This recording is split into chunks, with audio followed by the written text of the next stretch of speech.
Здравствуйте, Татьяна. Как у вас дела сегодня? Здравствуйте, спасибо. Сегодня хорошо у нас дела. Мы вам, как вам сказать, очень благодарны за то, что мы оказались именно в вашем шелтере. Ага. Мы благодарны парню Денису, который нас вывез. Голландец Денис. Как вы с ним встретились? Потому что вы с какой город?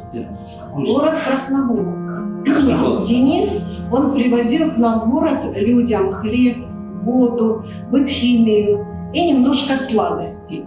Ну, по возможности. Но когда он к нам приехал, то уже у нас людей очень мало было. И он меня попросил поехать по другим улицам, развезти людям хлеб, воду, необходимое все. Я с ним поехала. Был очень сильный обстрел по городу. Людей практически никого нет. Все по подвалам сидят. Ну, мы понаходили точки, куда людям нужно было помочь. Где были люди. И Денис потом предложил. Он говорит, если нужно будет выехать вам или другим людям, пожалуйста, обращайтесь, звоните, мы вам поможем. У нас есть такой фонд Фрэнки энд Ку, который, говорит, помогает таким, как вы, людям, которые остались без жилья, без ничего, без дома. Ну, в общем-то, как говорится... Он спросил, а вы сказали да, или вы сказали да? Мы сказали, что он начал фотографировать, пошел фотографировать, а как вы здесь живете в этих развалинах? Вот. Ну, мы ему сказали, что у нас просто больше ничего не осталось. У нас нет в доме стен, нет крыши. Все это было сделано с USB. А что получилось в вашем доме? Бомбили? Да, прилетело 3 бомбы у нас во двор. 3 бомбы прилетело. В один день? Или... Это с интервалом все было в несколько минут. Моя мать, 84-летняя, оказалась под завалом. В общем, на нее упал холодильник вначале, а потом сверху крыша, и это ее спасло, что холодильник ее прикрыл. Дверь убрала волной, оторвала, а вот это в середину, получается, она влипла в холодильник. Ага. А сверху упала крыша с кухни. И когда закончился обстрел, то пришли люди с улицы, поприбегали и ее откапывали. А в вашем городе жили раньше сколько людей В примерно? нашем городе раньше было до 40 тысяч. 40 тысяч, можно сказать. Да. А когда, наконец, сколько там было? А на сегодняшний день где-то человек 300, сказали. Сейчас еще. Да. Сейчас еще там люди. Но дело в том, что те, которые вот не выехали, люди, они уже просто нет возможности у них выехать. Сейчас уже невозможно. Нет. Ну, понимаете, как дорога сильно обстреливалась, и уже когда нас Денис вывозил, он приехал в своей бронированной машине, то мы ехали, и по нам уже стреляли. И были вот эти вот кабы, фабы летели, и мы, просто чудом мы проскочили и остались живы. А из вашего дома сейчас там еще, что еще есть? Ничего. Уже ничего. Мы когда выехали, и через 3 дня там еще был прилет. У нас, ничего. У нас начали сильно бить нашу улицу, и у нас оставалось на улице 4 семьи. Когда Денис приехал там, сколько метров от ваших уже белорусских границ? Сколько километров, сколько метров? Где-то 1,5 километра, не больше. Стреляли уже все время. Да, Все время. бомбили, стреляли, летело все, да. Под обстрелами, это все было под обстрелами. А потом я, когда Дениса попросила приехать, сможешь приехать? Я говорю, только утром позвони, потому что очень обстреливает город, чтобы не подставлять тебя под обстрел. А он ответил, а я уже выехал. И я вас по-любому заберу. Денис делает такой хорошей работы, но так опасно. Опасно. Он сейчас, например, шанс. Он отчаянный парень, он молодец, конечно. Он столько помогал людям вообще у нас. Да, он рисковал, когда уже никто не рисковал. Да. И он теперь говорит, я перед этим позвонил Фрэнки, можно вас туда привезти? Конечно, или нет? могли. Вот, и говорит, дали добро, поэтому я вас везу туда. И вот нас сюда привезли. Вот так мы здесь оказались.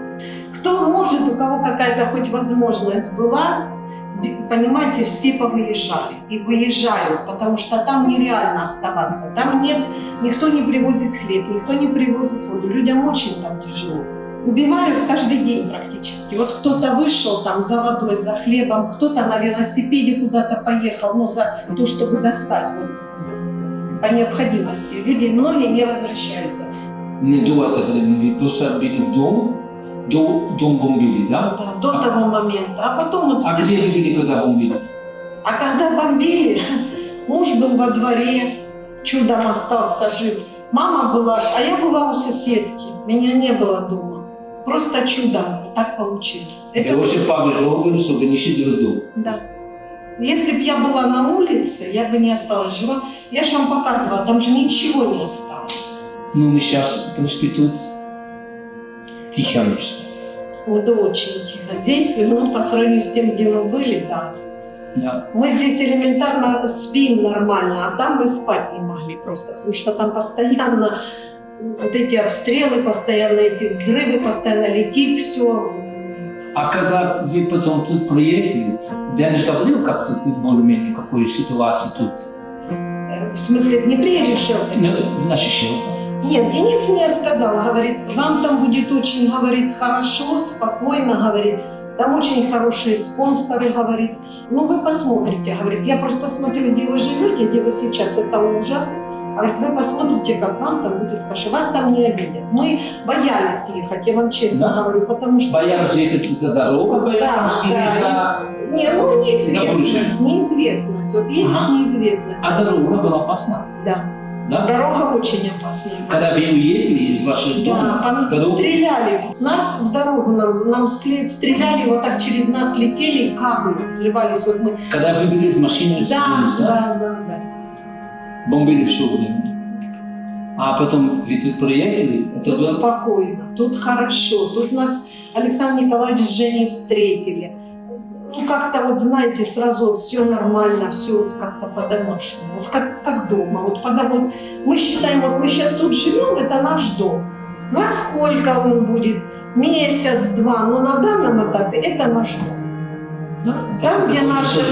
Да, мы как дома. В вашей кухне есть, у вас у нас все есть, да. У нас все есть, у нас здесь, пожалуйста, все условия. У нас здесь очень чисто, у нас здесь очень удобно. Ну, все есть. И не громко. Да. Самое главное, не громко, тихо. И мы, конечно, очень благодарны. Ну, они говорят только 1,5 километра. Они, да, вначале... Ближе. Мы не видим, мы... Не, ну, они были ближе, да. Да? Вы уехали на самое последнее время. Пару дней попозже уже невозможно. Ну, понимаете, не то, что невозможно, но страшно. Дорога простреливается.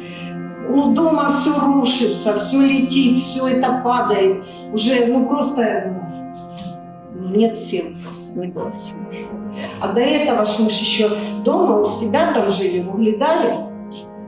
Там сидели еще в подвале. Потом выехали сюда, и тут, получается, такое же самое получилось. А как вы думаете за будущее для Украины? Ой, я не знаю даже.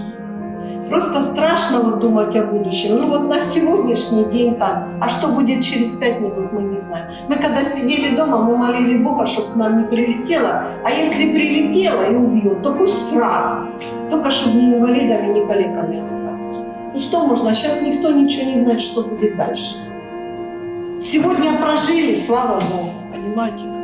Мы довольно-таки были обеспеченными людьми, понимаете как? А в один миг мы остались без ничего. Но я все равно хочу, чтобы были мои руины, я туда могла вернуться, понимаете? Пусть какой-то маленький домик, что-то слепить, но жить там, где я жила. И идите назад на там, откуда вы. Да, на свою страну, где я прожила. Понимаете? Я хочу домой. И так хотят все люди. С кем не поговорим, все хотят домой. Да, почти все. Надеюсь, что... Понимаете, куча друзей. Ну, прожита жизнь. Куча друзей, куча приятелей. Сейчас все разъехались по разным странам, по разным городам. А все хотят домой. Общаемся, перезваниваемся. Все хотят встретиться, все хотят домой. Какой жизнь тут был. Хорошая жизнь тут. Хорошо. Как украинские люди это любили. Это хорошо все было. Работа была, стабильность была, понимаете? Было все у нас. Я ничего не могу сказать.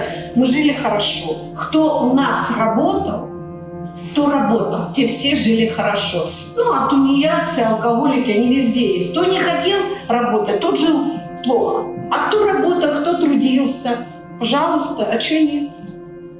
Большое спасибо. И вам спасибо. Вам за все спасибо. Будь Я ласка. вам очень благодарна. Очень. Спасибо вам. Не надо. Большое спасибо вам.